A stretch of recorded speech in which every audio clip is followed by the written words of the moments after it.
Joining. My name is Asif Khan. I'm really excited to do this particular talk, mainly because I haven't done it before. I've done condensed versions. I've done segments of it for the class I teach. So I'm really excited to hear what people have to think. It's a very important issue. It's a huge issue. I love data and metrics, grown to like them in the last couple of years. So really excited to have all of you. I know you have a lot of choices and a lot of options of where you can dial into today. So I'm particularly grateful that you guys chose this. I hope everyone's keeping healthy and safe in your particular cities and countries. I'm here in New York City. It's a nice sunny day in the East Village. So happy to be healthy and safe and alive and great to be here today. So I'm going to shut the windows, a little background noise. So my name is Asif Khan. I worked at the United Nations from 2011 to 2016. So right when the Sustainable Development Goals were being decided, were being promoted, were being marketed. So my team was instrumental in working in corporate partnerships and media and marketing partnerships, where our main intention was to have people know about these particular goals, since a lot of people had no idea they were happening, and they still don't, especially the most vulnerable people who were trying to reach with these particular different goals that we'll talk about in a second. I currently teach graduate school in New York at St. John's University, focusing on nonprofit communication and global agency communication. So the UN obviously plays a huge part. And this particular presentation was a part of a seminar we did with different grad students on how the UN communicates information and how nonprofits communicate information in today's very competitive digital landscape. A couple of housekeeping rules. I just muted everyone just for background noise, but if you guys have any questions, please throw them in the comments box. I'll address them as we go along, and then we'll also save some time towards the end for any questions that you guys might have. I'm not an expert at all things UN, but I will try my best to either answer your questions or connect you to the appropriate person or resources which can answer your questions and have you collect more information and data. So let's dive in. The title of this presentation obviously is Where Are We on the UN Sustainable Development Goals, or the SDGs as I'll refer to them, 2015 to 2030. So currently we're obviously in 2020, and we are pretty much doing a landscape of where we are 5 years later. And the main objective of this is to either look at numbers and look at metrics and see where we failed and maybe try a new course or drop that particular sub-goal, or look at where we're being successful in different countries and continue to build on that particular success. 1 second. So the SDGs are 17 goals. It sounds like a big number. It is a big number, but there's a lot of issues in the world. There's a lot to be done in the world. So a lot of the back and forth was, is 17 too many, or if it's too less? So some of the earlier drafts had 23 to 27 goals. 17 is actually a little lower number. Some people just wanted 5 or 10, so it's easier to achieve and understand. 17 is where all the countries in the world agreed upon. And just having all countries in the world agree on something is a huge feat anyway. So I think it's impressive that everyone signed on. The reason they exist is to have a blueprint to achieve a better and more sustainable future for all. They were set in 2015 right here in New York by the UN General Assembly, and they're intended to be achieved by 2030. So we're going to dig in to see that will be achieved. The goals are all right here. So I won't go into all the goals because of time constraints, but I do want you guys to see an image of what they look like and what they are. You can obviously Google this image and see it yourself. It's very interesting as entrepreneurs and technologists for us to see what the UN thinks are global issues as well. So it'd be interesting to get your take to see if there's something missing over here. They're pretty broad for the most part. But there's definitely a couple of things that people could add. You also have to think that every country in the world, almost every country in the world, agreed upon these. So they have to be goals that are general and broad enough so that every country agrees. Not every, lot of goals were taken out, a lot of sub-goals were taken out, everything from LGBT issues to particular aspects of women's rights because of controversy and cultural differences. So you have to keep that in mind, that everyone has to sign on to these. And it's a pretty big feat that they're all, they actually exist currently in the state that they do. I wanted to get a little bit into the communication of the goals. And for me, what's really important is being inside the UN in New York or Vienna or Geneva, there's a distance between the public. I know a lot of you have probably been to the UN, but a lot of people haven't. So for these particular goals, what they really wanted to do was make them actionable for the common person on the street. So a couple of examples here. If you look at goal number 2, it's zero hunger. So it's a pretty big goal. And if you're just a 25-year-old person in Nairobi, you're like, well, what am I supposed to do about this? How do I affect this goal? So they have these actionable phrases and things that you can do to actually help achieve this goal in your own little way or big way. So waste less food and support local farmers. Those are things that I hope we all do. I know we can do. And all of that contributes to the bigger goal of eliminating hunger and making sure people are food secure and nourished. So, and then there's a factoid right after that. So you can see 1/3 of the world's food is wasted, which is obviously not a great fact, and we can all do something about that. However, 820 million people are undernourished.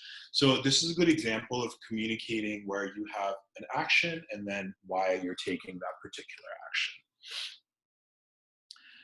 If we move forward, you can see a couple of other goals that I just picked out. Avoid wasting water, goal number 6. Again, something simple you can do in your life, something as simple as when you're brushing your teeth, shut the water off, and that all contributes into this big goal, which is around water scarcity, which affects more than 40% of the world's population. So if you do have access to water, making sure that you're not wasting it in an effort for other people to actually access it and to use it. You can look at other goals as well. These are all available on un.org/SDGs. Really good example of how they're making them actionable. There's a big focus on educating young people about them. So you'll see with the language that it's pretty standard for someone of any age, but there's a big focus on youth since they're obviously the future. I wanted to dig in a little bit on one of the goals so you understand what exactly this means. Goal is a pretty broad word. And then what does it exactly mean if the goal is no poverty, which is probably one of the biggest lofty goals you've ever heard of. So we'll dig in a little bit into this for a couple of minutes, and then I'll go into the goals and look at data and metrics and where we are currently.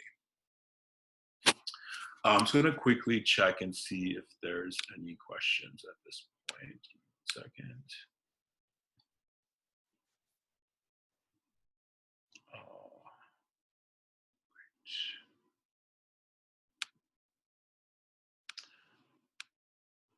All right.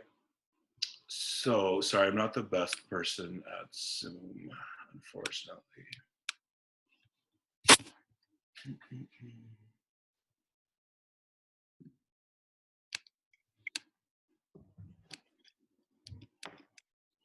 All right. So with the poverty goal, why does it exist? There's always going to be a couple of facts and metrics on why a particular goal exists. There's a big agency within the UN which focuses on data and focuses on how data is processed and shared. It's called UN-DESA, Department of Statistics. There's also UN Global Pulse, which studies those metrics. So a lot of these come from there. But I just want to let you know that behind every goal, there's a lot of numbers that go in to justify that particular goal. So for poverty, for example, a couple of quick stats. Globally, 10% of the world's population live in extreme poverty, which is less than $1.90 a day, which is the benchmark of what extreme poverty is. Globally, again, it differs from country to country, but that's the global figure that the UN has agreed upon. And in 2018, more than half the world's population didn't have access to any social protection. So if you're poor, that's sort of the end game there. Social protection is something the UN really advocates for, which we'll go into in a couple of minutes. So you have to see that the numbers are pretty stark, which is why poverty was seen as such a huge issue by the UN, that it was actually goal number one. There's also racism and sexism attached to poverty. You'll see that particular parts of the world, or actually regionalism is probably a better word, which suffer from poverty way more than other parts of the world. You'll see that a lot of our statistics are coming from sub-Saharan Africa, sometimes South Asia, and then women are almost always more negatively affected by things like poverty. Every time there's 100 men living in poverty, the number for women is going to be 122, if not higher. So there's a lot of issues there as well, where poverty doesn't affect everyone in the same way, but there's different lenses of how it affects a person. These are sub goals within that goal. So you can see that no poverty is a pretty big, lofty goal. Within that, there are a lot of different sub goals. So different countries and different regions will focus on one or more of these goals.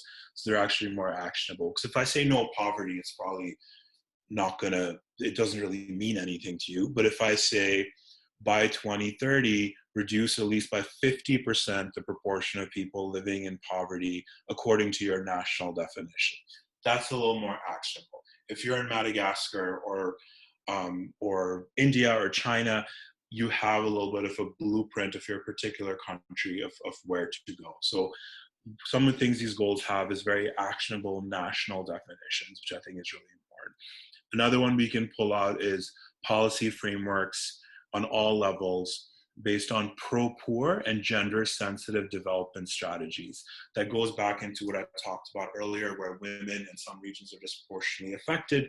So making sure that they're kept in mind when we're trading and we're doing anti-poverty initiatives. So a lot of times, anti-poverty development initiatives actually adversely affect people who are already not doing so well.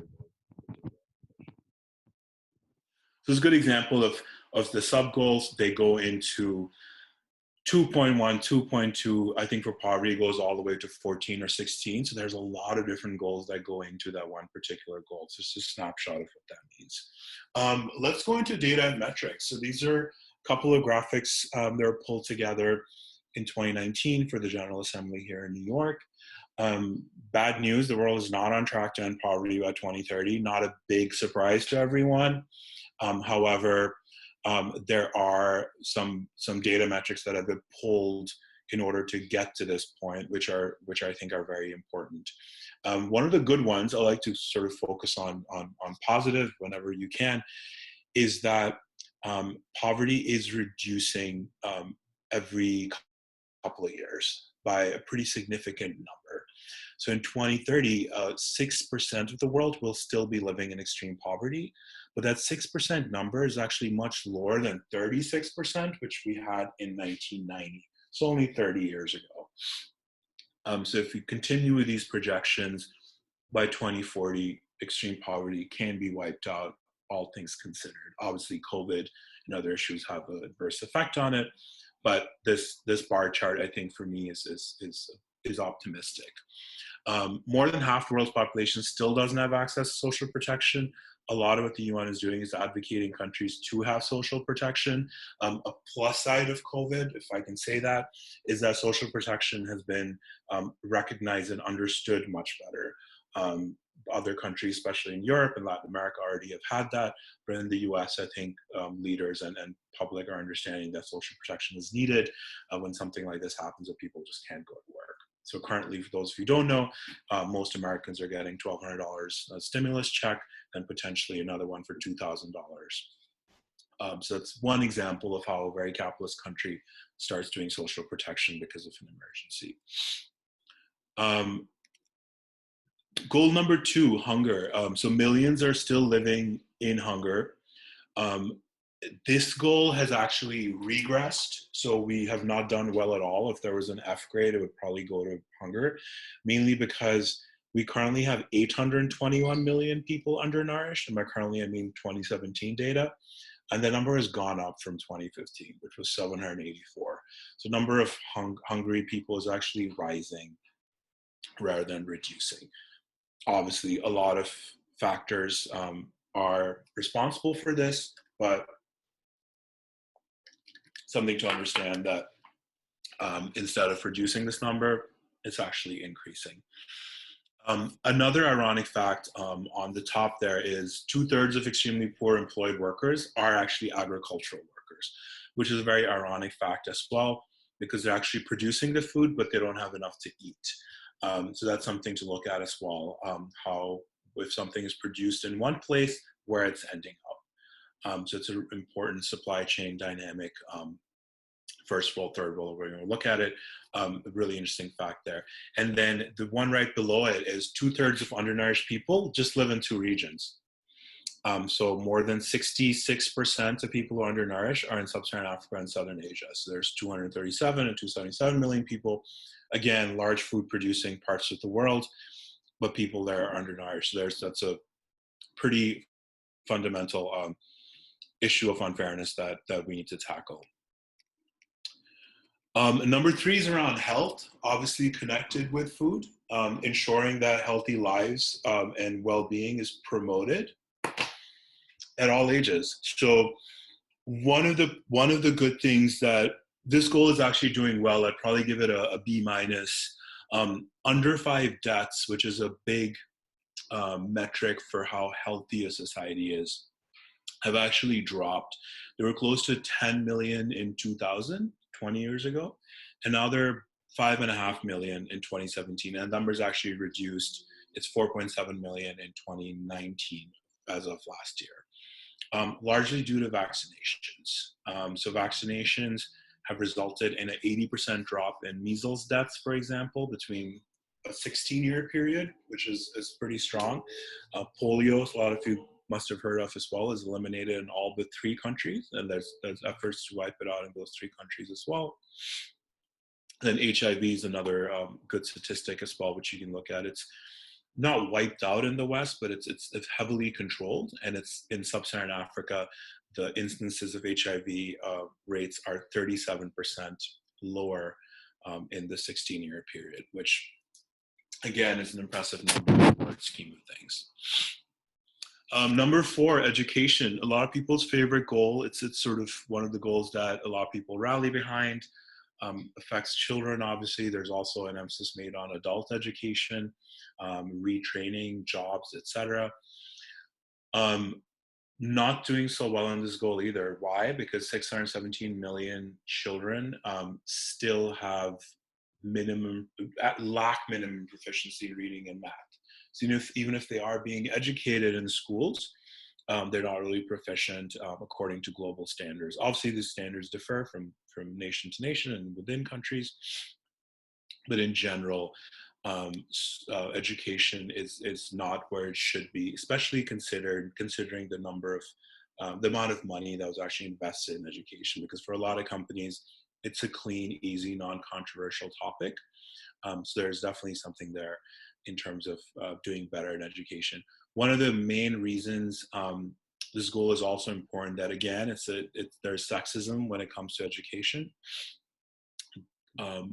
In Central Asia, for example, so Afghanistan, parts of Iran, the former Soviet bloc, 27% more girls are out of school than boys. So just think about that. If there's 3 kids that are out of school, 2 of them are almost always going to be girls, which are obviously going to have snowball effects on their life, their community's life. Again, big sexism issue in education as well, which is unfortunate, needs to be tackled. Which brings us to gender equality. So I worked on this goal for an extensive part of time with UN Women and UNFPA, reproductive health, achieving gender equality and empowering women and girls. It's easy to measure this in some ways, but also harder to measure in other ways. So there are some metrics which the UN uses to see how we're doing in terms of gender parity. Obviously, income is one of them, how much men are making compared to women and vice versa. So we'll look at that number. In the bottom graphic, you can see that women represent almost 40% of the workforce. This doesn't count domestic labor and work done inside the home. So it's largely labor that brings in money. So there's a big portion of agricultural workers there. However, only 27% of them have managerial positions.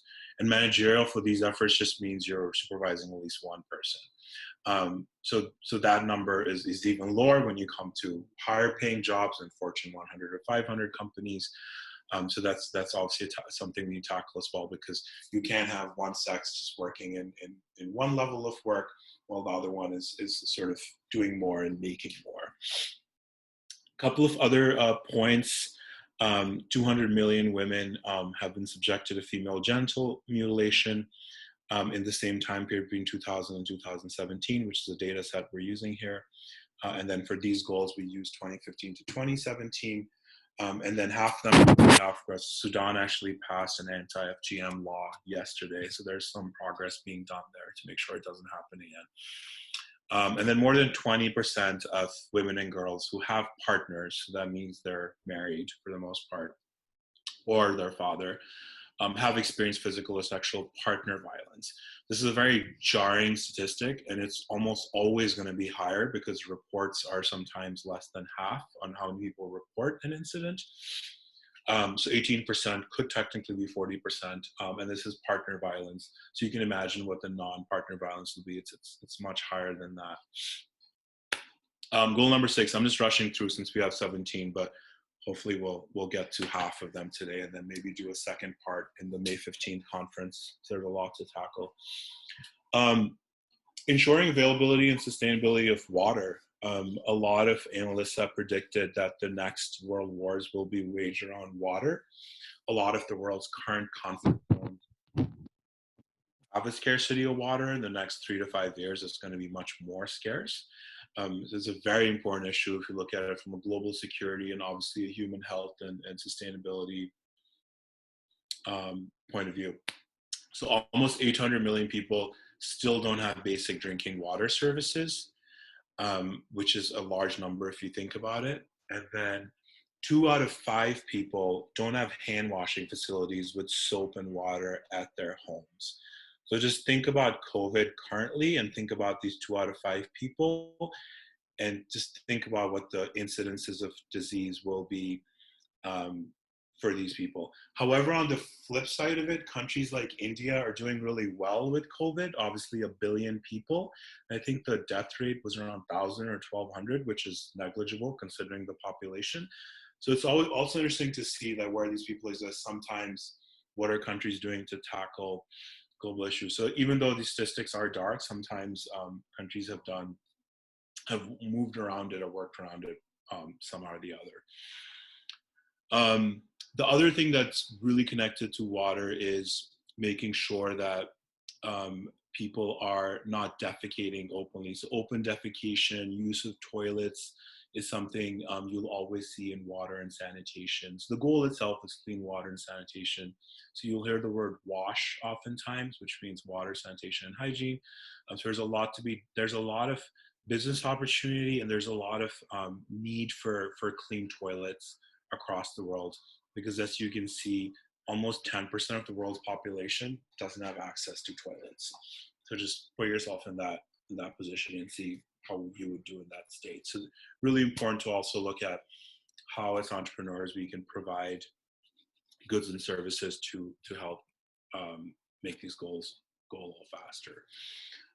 Modern energy. So this goal is around affordable, reliable, sustainable energy. I know a lot of folks are really focused on clean energy. Some good statistics here. Close to 20% of our energy consumption is now coming from renewable energy, which is pretty huge considering that 30 years ago this was a very sort of minority phenomenon. This number was probably 1% of that. Great, we have 7 minutes. Another thing I want to talk about, since there's a lot of great entrepreneur minds in these, is cook stoves. I talked about toilets earlier. The cook stoves is also something that is extremely important, because 3 billion people don't have cook stoves, clean cook stoves, that is. They're still cooking over open fire. So another thing to think about, and then if people are more interested, you can Google the Global Alliance for Clean Cook Stoves. A lot of need there as well, because the biggest cause of death for most women and young children is actually smoke inhalation through wood fires inside their houses.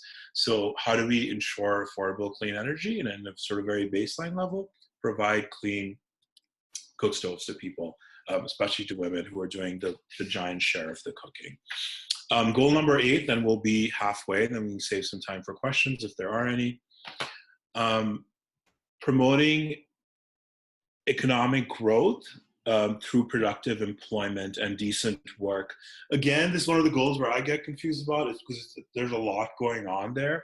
Obviously, every country wants to grow economically, but the big focus here is on labor productivity and to make sure that there's no big gender disparities. So the big metric that we're going to look at here is global unemployment rate, which is 5% as of 2018, obviously much higher right now because of external circumstances, but real GDP actually grew 5% in lesser developed countries, which is less than the 7% target.